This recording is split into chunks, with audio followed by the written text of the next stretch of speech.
The story of Oheka Castle begins in the shadowed heart of America's Gilded Age, when Otto Hermann Kahn, one of the most powerful and controversial financiers of the early 20th century, decided to build not merely a home but a symbol of dominance, permanence, and control, and in 1919, rising from the highest point on Long Island, Oheka Castle was completed as the second-largest private residence ever built in the United States, a French-style chateau constructed of steel and concrete to be fireproof, yet surrounded by an atmosphere that felt anything but safe, because its creation was fueled by obsession, secrecy, and immense human cost, as more than 1,000 laborers worked under brutal conditions, carving terraces, hauling stone, and erecting massive walls on unstable ground, with injuries common and accidents quietly dismissed as expendable losses in the pursuit of grandeur. Their stories swallowed by the scale of Kahn's ambition,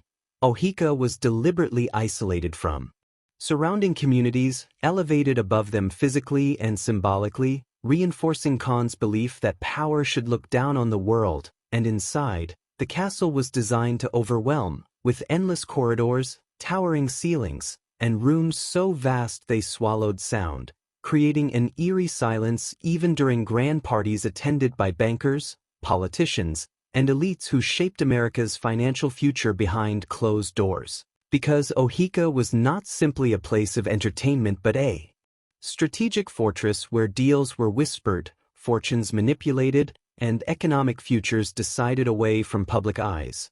Kahn himself was a deeply private man, admired publicly but resented and feared by many, often targeted by anti-Semitic caricatures and accusations, which drove him to fortify both his image and his home, employing strict security, controlled access, and loyal staff bound by silence, while servants described a rigid hierarchy, constant surveillance, and sudden dismissals for minor perceived disloyalty, creating a culture of quiet tension where the castle felt alive, watchful, and unforgiving.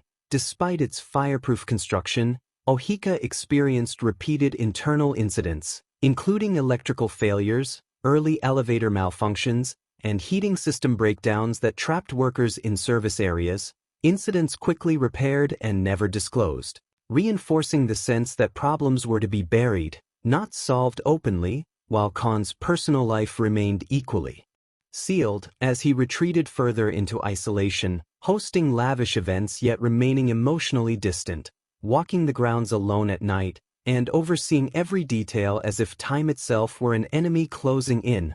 After Kahn's death in 1934, Oheka's purpose collapsed almost instantly, the castle passing through a dark cycle of abandonment and misuse, first stripped of its identity as a home, then repurposed as a retreat for sanitation workers, later as a military school, during which fires damaged sections of the building, windows were shattered, murals destroyed, and priceless architectural details vandalized, acts of neglect that left the once proud fortress scarred and hollow, while students and caretakers reported disturbing experiences, footsteps echoing through empty halls, doors slamming without wind, lights flickering in sealed rooms, and an overwhelming sense of being watched, particularly at night, when the castle's sheer size magnified every sound into something threatening. During its years of decline, Oheka became a symbol of fallen power, its gardens overgrown, terraces cracked, and halls echoing with absence,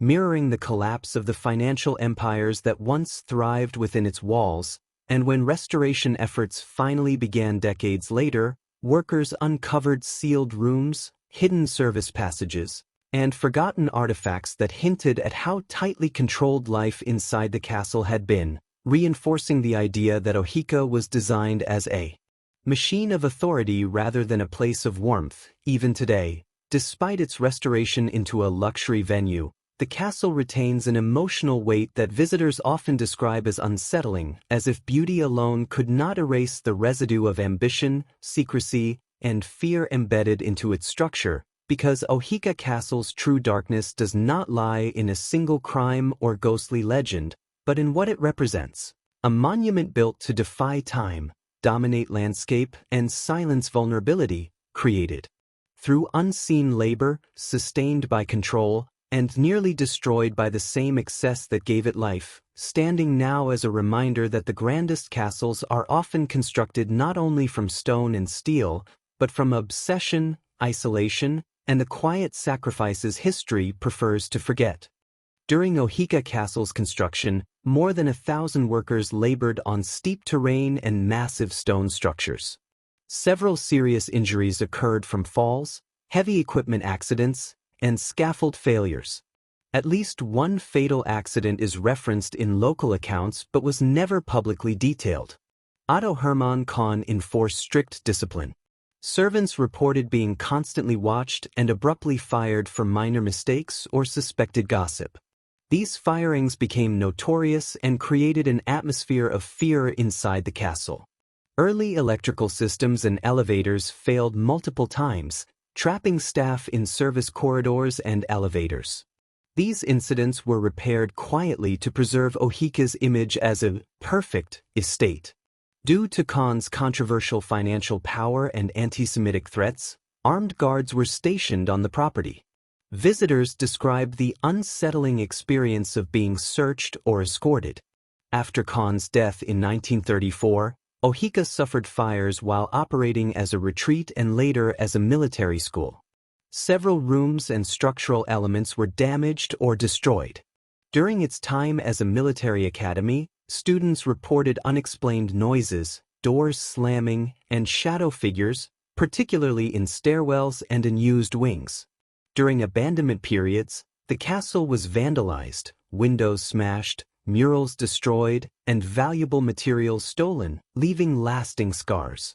Caretakers reported intense isolation, paranoia, and the feeling of being watched, especially during winter months when the castle was nearly empty. Restoration workers later found sealed passages and service rooms, reinforcing the castle's secretive design. Oheka's rapid fall from luxury palace to neglected ruin became a real-world incident symbolizing the collapse of Gilded Age wealth. Staff reported that Otto Hermann Kahn preferred the castle unusually quiet after midnight.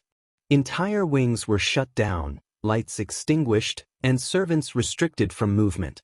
Anyone found walking without purpose was reprimanded or dismissed, creating fear of being seen at night. During later restoration, workers discovered tower rooms that had been intentionally sealed and unused for decades. No written records explained their purpose, leading to speculation about private meetings or isolation chambers. A terrace retaining wall partially collapsed during landscaping, injuring workers below. The incident was quickly repaired and never mentioned publicly. Lavish events were sometimes cancelled minutes before guests arrived, with no explanation.